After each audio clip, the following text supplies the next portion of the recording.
justamente hemos tenido una clase en la cual, ¿no es cierto? Yo soy, aparte, como ustedes saben, directora de una maestría en criminología.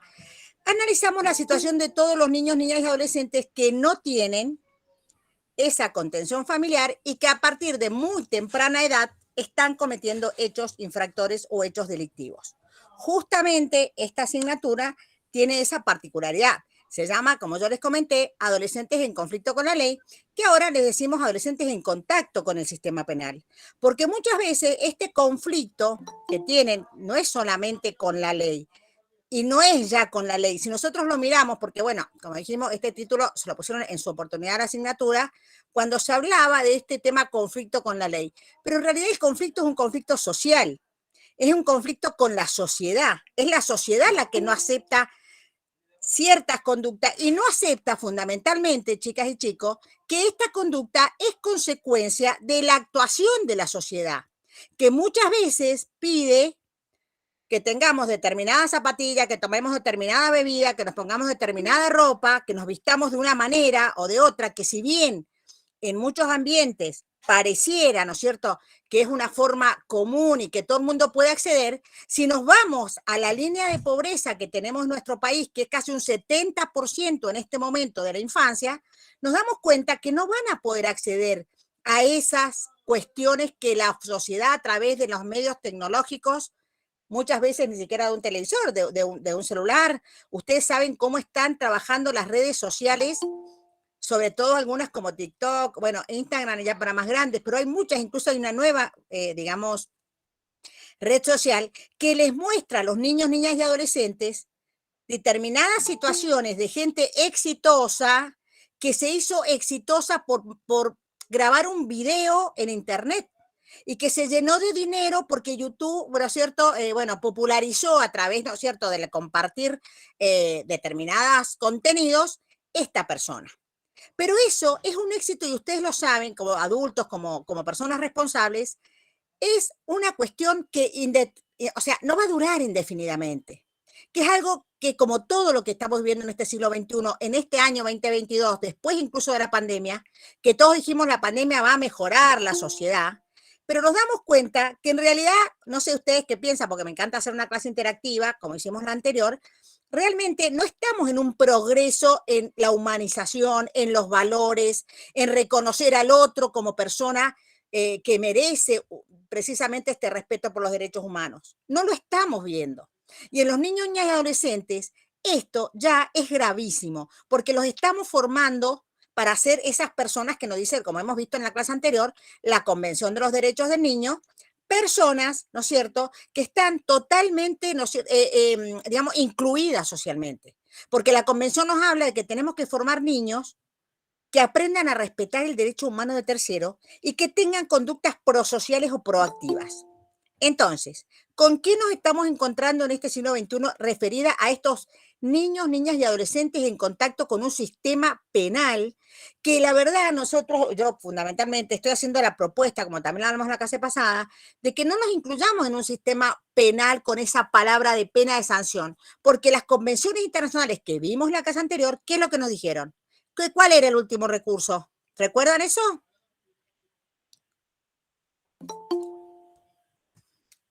A ver, Vero, ¿cuál era el último recurso?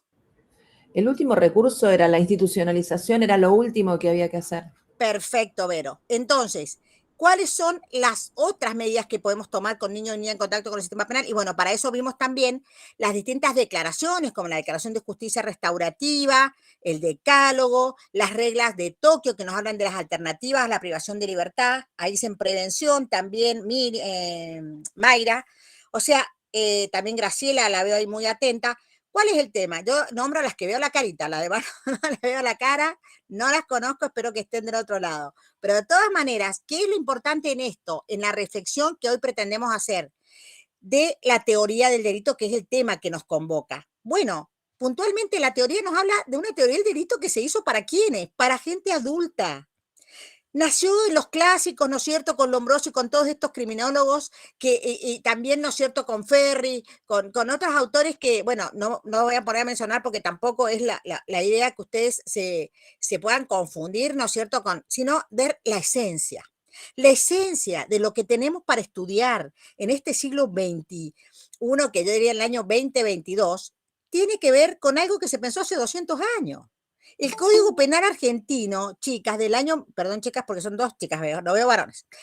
El código es de 1891, escuchen esto, de 1921 es el que estamos aplicando, 1921, 100 años. Entonces, ¿cómo se pensó ese delito? Se pensó para gente adulta, pero como somos tan inteligentes, y disculpen que siempre yo hablo con esta pasión, somos tan inteligentes, ¿no? Que no hemos sido capaces de hacer un código para adolescentes. Hace 40 años que estamos peleando con cambiar una ley de la época del proceso, ahora hay películas que nos hablan del juicio a los militares. ¿Por qué no le hicieron un juicio a la ley? ¿Por qué realmente no se trata de cambiar esta metodología de intervención que tiene que ver con la gente adulta, que no tiene que ver con los niños y niñas, ni con su realidad, siglo XXI, ni tampoco con sus actividades, ni con sus intereses? Entonces, yo le explico la teoría del derecho, ustedes la han visto, por eso esta clase es un poco para repasar lo que ustedes ven en la plataforma.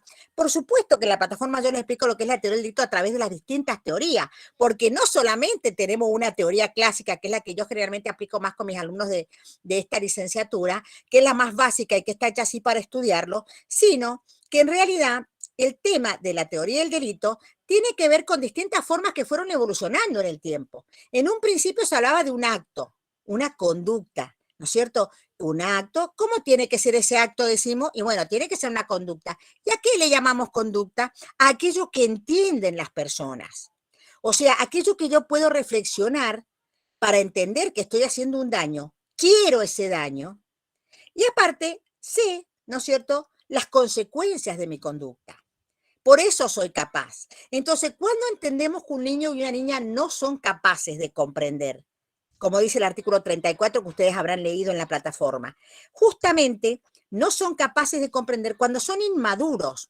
¿Y cuándo dice la ley argentina que son inmaduros? Cuando tienen menos de, ¿qué edad? 16 años. ¿Sí?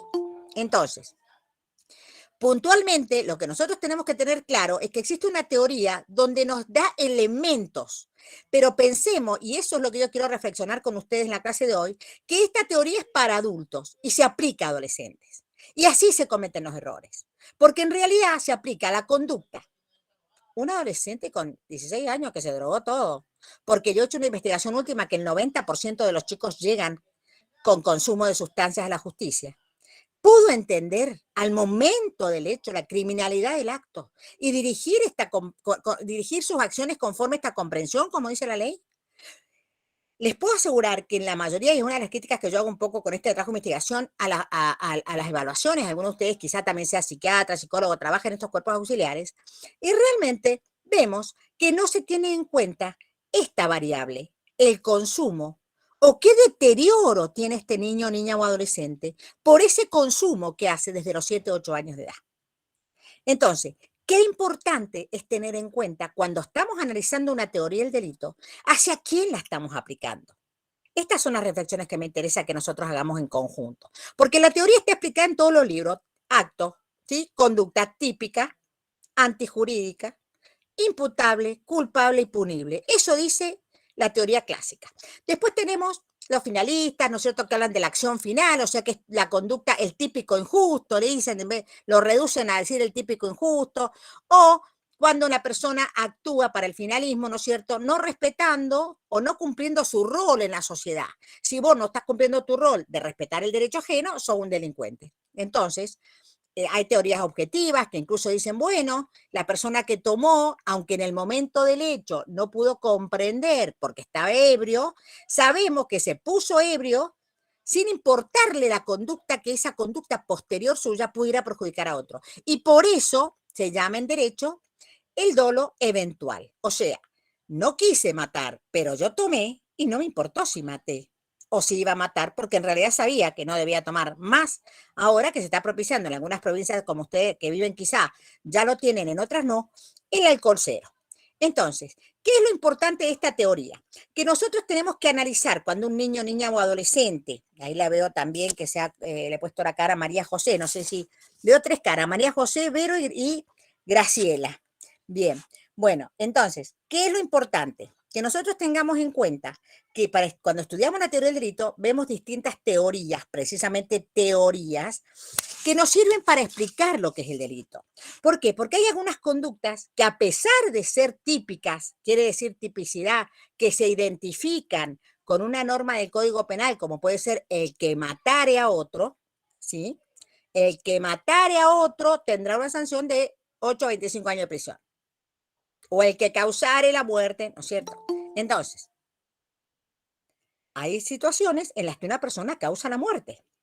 Fíjense ese accidente que acá en mi provincia, no sé cuántos de ustedes de Mendoza, pero una persona que iba manejando, que se probó que no iba borracho, que nada, atropelló a unos chicos que estaban sentados en el cordón de una vereda. No le pudieron demostrar que estaba ebrio, que estaba borracho, que estaba drogado. Entonces dijeron, bueno, en realidad él no quiso matar, es culposo el delito.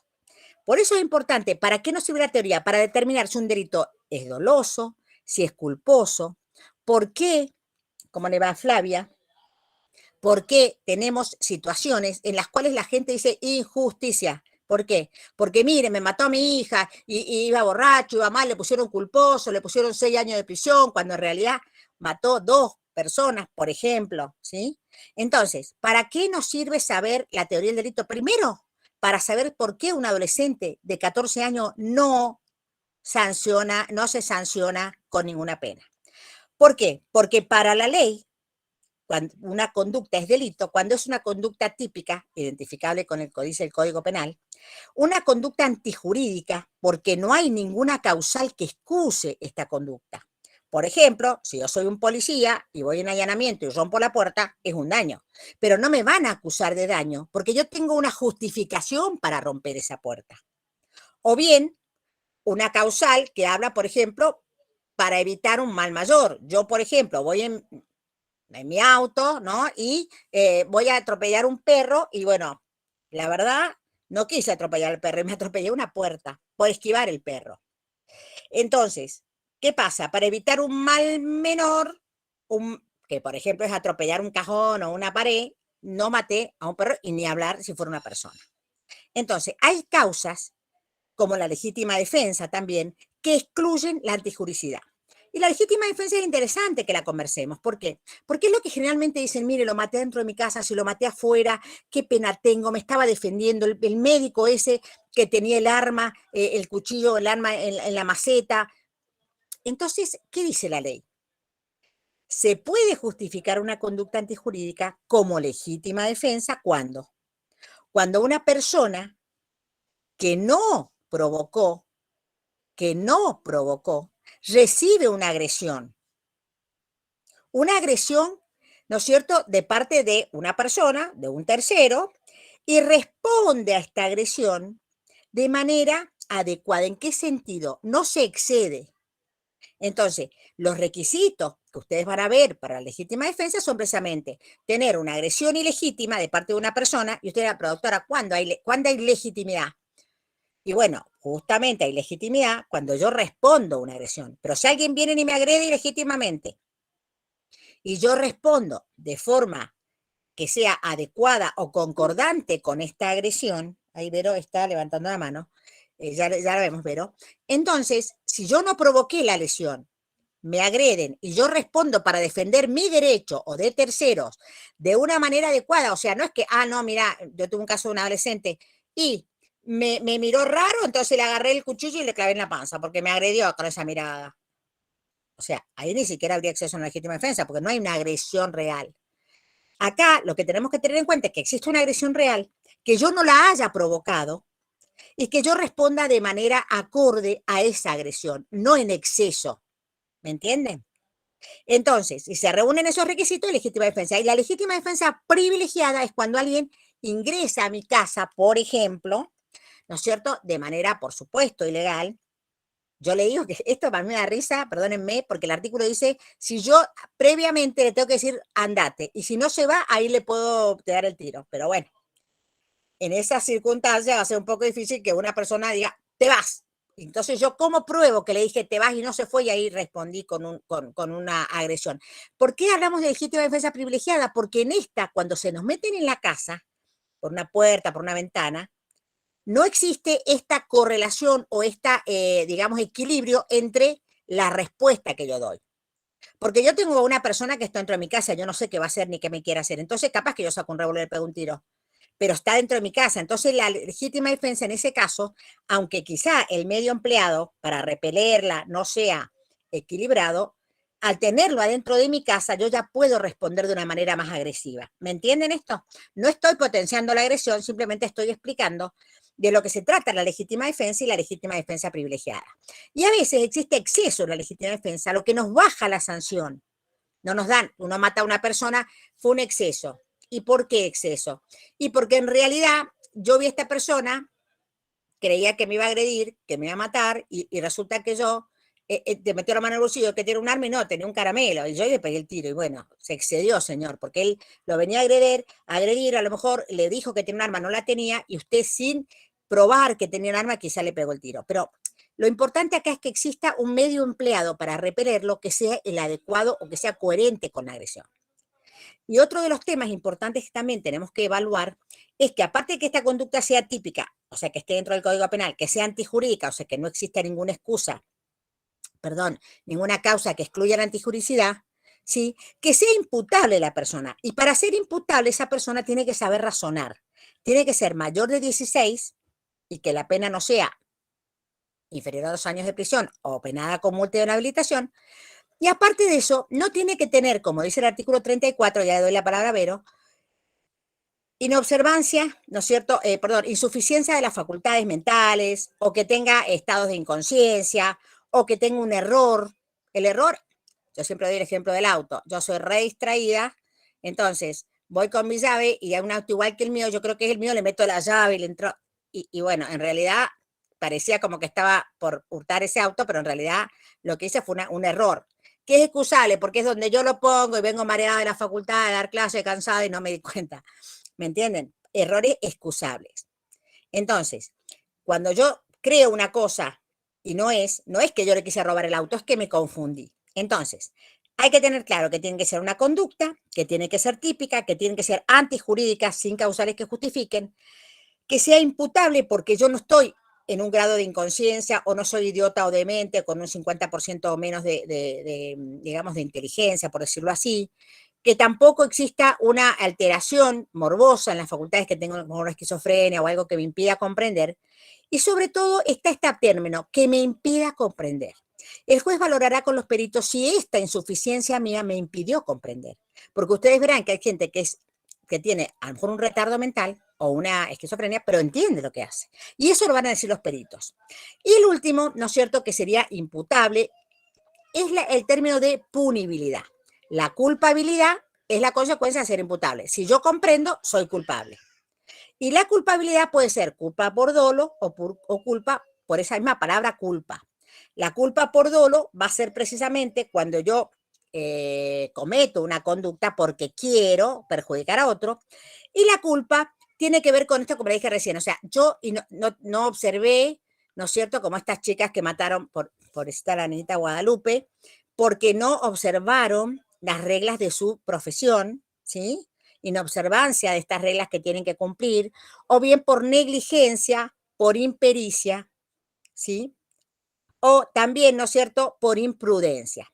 Entonces, la conducta típica, antijurídica, imputable, culpable, y la última que me queda es la punible, que sí sanción. Pero yo esta nunca, en realidad en adolescentes tratamos de que no exista sanción, y en caso de que exista sanción, esta sanción sea el mínimo que se pueda poner, que es la mitad o menos de la pena que le correspondería a un adulto. Bueno, eso sería en resumen lo que pretendía explicarles de lo que es la teoría del delito. Y ahora espero las preguntas de ustedes. A ver, Vero. ¿Qué tal? Quería saber, porque recién comentaba acerca de la legítima defensa, ¿no?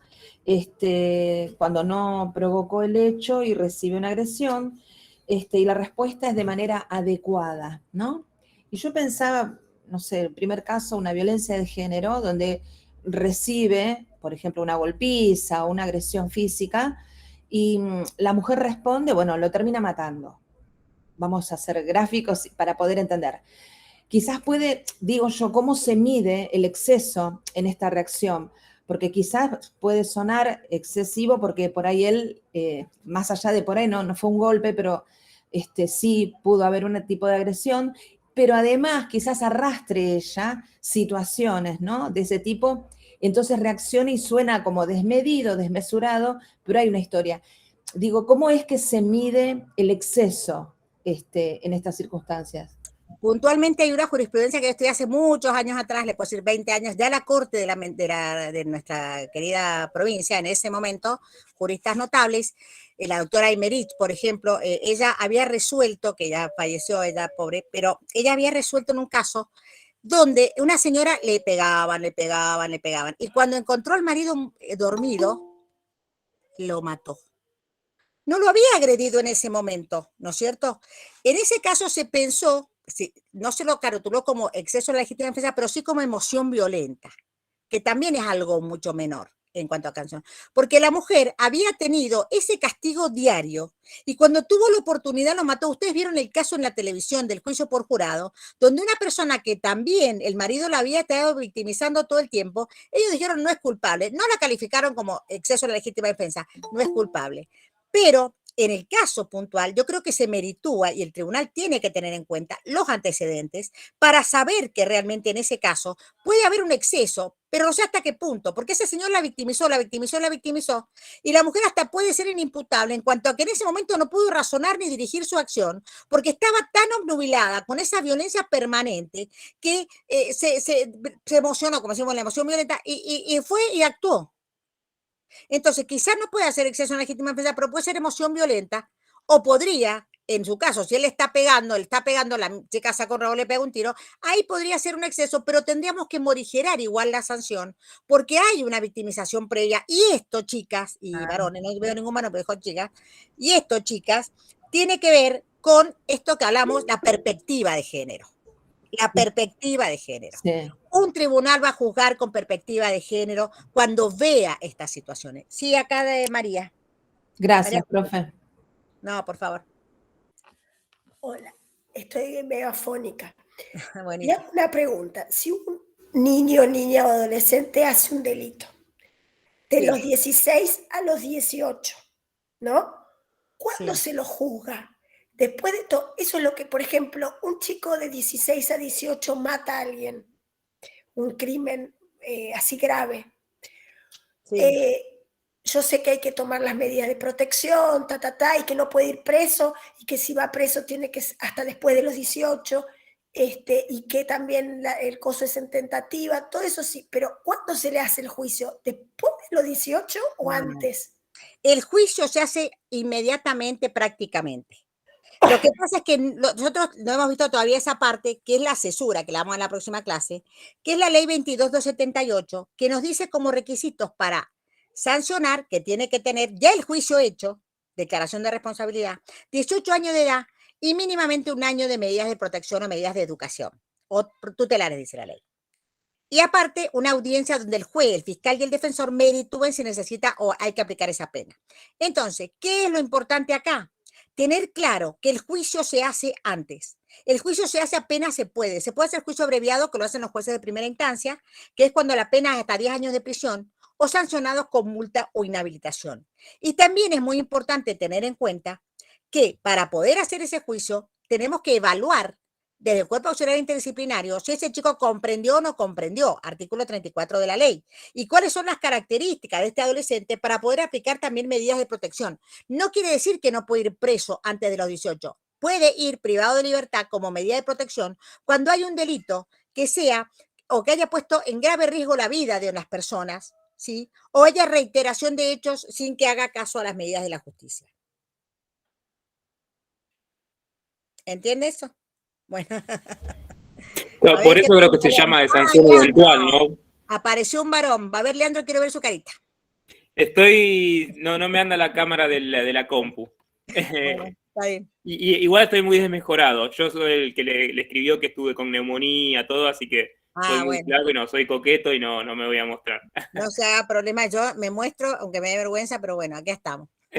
Le decía que por eso entre los 16 y 18 se dice que es de sanción eventual, porque se puede o no aplicar una pena. No, lo que pasa es que de 16 a 18 usted declara responsabilidad y lo puede tener privado de libertad por la ley mendocina, y hay otras leyes diferentes, pero en general, hasta un año sin sanción, sin declaración de responsabilidad. Una vez que declara responsabilidad, podría estar más tiempo, porque por ejemplo el homicidio, ¿qué dice la ley? Y un homicidio tiene de 8 a 25 años. Si es adolescente, tendrá de 4, póngale, depende. Ahora la Corte de Mendoza cambió cómo se debe regular la tentativa, porque es algo que los jueces van viendo en el momento político cómo la van a sancionar. Y entonces tenemos de 1/3 a la mitad, que puede ser interpretado como 1/3 del mínimo, que era la interpretación que teníamos, o bien 2/3 a la mitad. ¿Qué quiere decir esto? Que a un adolescente le podríamos sancionar de 2 años y medio, póngale a 10, por ejemplo. ¿Sí? A 12. Entonces, cuando un chico comete este delito, usted le pone una privación de libertad, pero como medida cautelar o tutelar, o de protección para que se eduque. Cuando termina ese tiempo y llega a los 18, usted evalúa como juez o jueza si tiene o no que aplicar pena. Y la pena que aplique siempre, conforme la jurisprudencia de la Corte de la Nación, caso Maldonado, la Corte de Mendoza, el caso Ledesmarreche, va a tener que ser siempre reducida de 1/3 a la mitad. Pero esa pena se va a poner después de los 18. E incluso, le digo más, en un caso de homicidio, que era criminis causa primero, que después la Corte le cambió la calificación a robo con homicidio, que es lo mismo, una persona muerta cuando estoy robando, nada más que una es para facilitar el hecho, para lograr la impunidad, y el otro es, y bueno, se nos disparó el arma. Entonces la Corte dijo este delito y lo sancionó con 2 años y medio de prisión. Claro. Y como ya había cumplido esa pena, por decirlo de alguna manera, esa privación de libertad antes de la pena, antes de que se dijera la pena, o que la revisara la Corte porque le habían dado 10 años, entonces se le dio por cumplida. ¿Está clara la explicación? Sí, sí, perfecto. Sí, sí. Ahí estamos con Marce. Sí, buenas tardes, profesora. Milagro. No me quedó claro. Le doy un ejemplo que yo lo tengo muy fresco acá. Un chico que comete un asesinato entre 16 y 17. Ahora cumplió los 18, quedó libre. En ese caso, Sí. ¿el chico ya termina su condena o continúa? No, depende. Si llegó a los 18 y el tribunal dijo, mire, ya cumplió, no le voy a poner pena, porque esa es otra de las cosas de la ley que, bueno, que se la explico igual.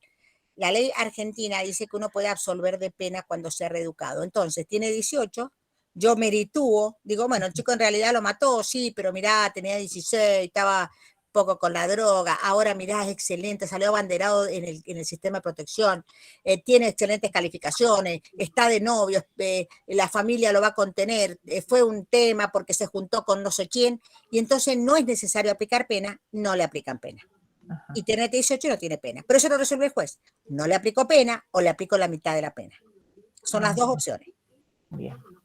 Y acá me preguntaban qué pasa cuando no tienen 16. Bueno, justamente lo que pasa es que las medidas de protección conforme a la ley 26061, por lo menos en la mayoría de la República Argentina, no se aplica ninguna medida de privación de libertad. Se investiga el hecho, como en Neuquén, Buenos Aires y Mendoza, pero lo que se investiga es si fue o no fue y se aplica una medida de protección, pero no una sanción. Nunca puede ser subproceso ni nunca puede ser sanción. Aunque en la República Argentina tenemos distintas provincias, por ejemplo en Buenos Aires sí permiten que vayan privados de libertad.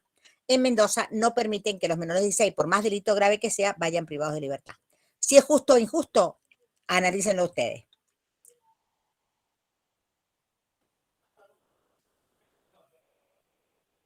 ¿Les parece?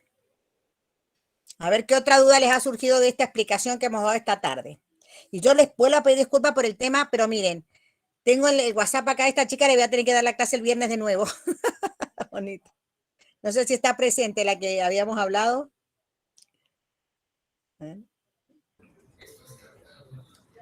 Lo que pasa que quizás sería bueno que la persona que pide algún cambio, que también lo comente con el grupo, ¿no? No, pero es que yo creí que me escribían del grupo, discúlpeme, no, yo le dije, mire, podemos hacerlo el viernes, y bueno, quedó así. Pero de todas maneras no hay problema, para mí es un placer estar con ustedes, y si el viernes nos podemos juntar de nuevo, nos juntamos de nuevo para aquellos que puedan.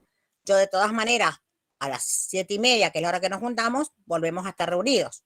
Porque el otro miércoles, cuando yo quise hablar con ustedes, al final no pudieron. ¿Se acuerdan que habíamos quedado de tener clases ese miércoles y no pudieron? Entonces yo, como es una clase que, si bien yo me comprometo a darla, no es obligatoria para ustedes, también trato de adaptarme a los horarios que ustedes tienen.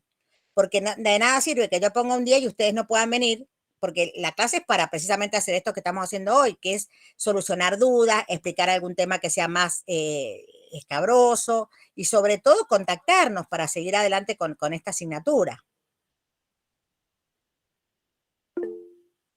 Sí, acá levantó la mano María José. A ver, María José. Otra pregunta, las contravenciones, por el Sí. trabajo práctico, le digo. Sí, sí. Las contravenciones, los niños, niñas y adolescentes, ¿es igual que en el delito? No, las contravenciones, conforme la ley 22.278, que dice que cuando la sanción es hasta 2 años de prisión o sancionados con multa e inhabilitación, no son punibles y no pueden ser sometidos a proceso. O sea que ningún adolescente, por más que maneje un auto que le robó al padre Esa con era la 15 pregunta, años, si hace una picada y corre picada, no se puede hacer nada. no se puede hacer nada más que poner un correctivo la familia, porque los padres son responsables y sobre todo, ¿no es cierto?, poner una medida de protección. Gracias. Bueno.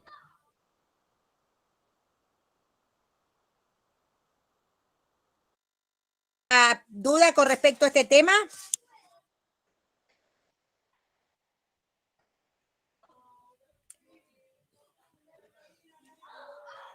Bueno, yo les propongo que ustedes hagan el práctico. Yo ya se corrigieron los anteriores, estaban bastante bien, algunos más completos que otros, algunos me habían puesto todos, digamos, las convenciones en un cuadro y otros me habían puesto 2 o 3 nada más derechos, pero para mí lo más importante que eso es que lean las convenciones, que lean el material de la teoría del delito, que le den el tiempo que le puedan dar los fines de semana o el tiempo que puedan y que después en la clase, una vez leído, lo podamos comentar como hacemos hoy con la teoría o como haremos la próxima clase. O sea, yo ahora me comprometo, como hoy día dijimos, alguna gente capaz que viene, otra que no, el viernes voy a volver a estar a las 7:30 con este mismo link y el que quiera lee el material y seguimos conversando de este tema de la teoría y sobre todo de la ley 2278, que es la ley de adolescentes. ¿Les parece? Ahí me da la mano Vero. Sí, Vero. Profe, una duda tengo con respecto, por ejemplo, a lo que está sucediendo acá en Buenos Aires. Yo soy de Buenos Aires. Esta acción que están iniciando muchos adolescentes respecto a la toma de colegios, ¿no? Y es un tema controvertido, digo, desde la vía legal, puramente legal. ¿Qué resolución tiene eso? ¿Qué mirada? Lo que pasa es que eso, en realidad, es una cuestión que yo creo que debe ver el sistema de protección, porque se está violando el derecho a la educación. Y lo que lo están violando son los propios adolescentes, pero como esto no es un delito, la toma, podría ser una infracción y no son punibles. Si son mayores de 18, sí, pero de todas maneras, yo creo que no podemos, yo también he intervenido en algunos casos, y lo que hacía como jueza era hablar con los chicos y ver qué es lo que necesitan, qué es lo que desean, cuáles son las problemáticas, porque de nada sirve, te sanciono, los padres van presos, pongo esto, cuando en realidad lo que tengo que ver es qué causó esta, algunos dicen, no, porque los han aleccionado, bueno, lo que sea. Si son capaces de aleccionar es porque no tenían claro estos niños y niñas cómo les iba a ir o qué es lo que ellos querían. No podemos subestimar a los adolescentes y a los jóvenes que los manejan. Aquellos que trabajamos con adolescentes y jóvenes sabemos que piensan también. Entonces hay que ir a ese lugar y ver qué está pasando. No decir sanciono, sí se pueden sancionar a los padres, no son procesables, depende de la edad. Lo que tenemos que ver es ingresar a ese lugar. Yo lo hacía, lo he hecho cuando ha habido estas situaciones. Conversar con los chicos, tratar de protegerlos. ¿Qué pasa a la noche en esa escuela cuando se quedan solos o no? Hay chicas que han sido incluso abusadas a veces en estas tomas. Entonces, tenemos que estar ahí presentes los adultos para poder llevar adelante, ¿no es cierto?, este tipo de trabajo. Bien, bien. Gracias, profe. No sé si es contestado, pero sí, me parece que es lo adecuado, sí. la interdisciplina, la internacionalización, el hecho de trabajar con los y las adolescentes. Sí, lo que pasa es que como hay temas que también se tiñen de lo político, ¿no? De lo político partidario. Entonces comienzan ciertas que digo, bueno, ¿desde qué lugar? Desde la norma, y para ser claros, ¿no? ¿Cómo se ve eso? Bárbaro. Sí, es real lo que usted dice. Es real y es muy lamentable. La verdad que hay poca madurez política. Poca conciencia de educación, poca conciencia de corresponsabilidad. Esto no es un tema de los chicos que tomaron la escuela, no es un tema de los padres que la habrán leccionado o no, es un tema de todas las instituciones que están involucradas precisamente. los directivos, los alumnos, los docentes, las políticas públicas, la falta de recursos, la falta de atención. Clarísimo, gracias, profe. Entonces, si les parece, ustedes lean el material y el viernes, para aquellos que hoy no pudieron venir por este malentendido, nos juntamos a las 7:30 en el mismo link y le avisan a sus compañeros, lo ponemos en el grupo. Yo como tengo tantos grupos por ahí, no los encuentro, pero ustedes mismos pongan en el grupo el viernes a las 7:30, los que quieran y puedan estar, como siempre es optativo, nos volvemos a encontrar. Bueno, y que tengan un maravilloso día jueves y el viernes nos vemos y les voy a empezar a hacer preguntas, a ver si leyeron. Listo. Muchas gracias. Pues discúlpenme, pero ha sido un malentendido. Yo la verdad No, que muchas gracias. la próxima me conecto igual aunque haya conversado. No, por favor. Gracias. Gracias. Gracias y nos estamos viendo entonces el día viernes a las 7:30 de la tarde y espero que lean la teoría del delito y me vengan con las dudas que tengan y con ejemplo, que es lo más lindo. Genial. Gracias. Gracias.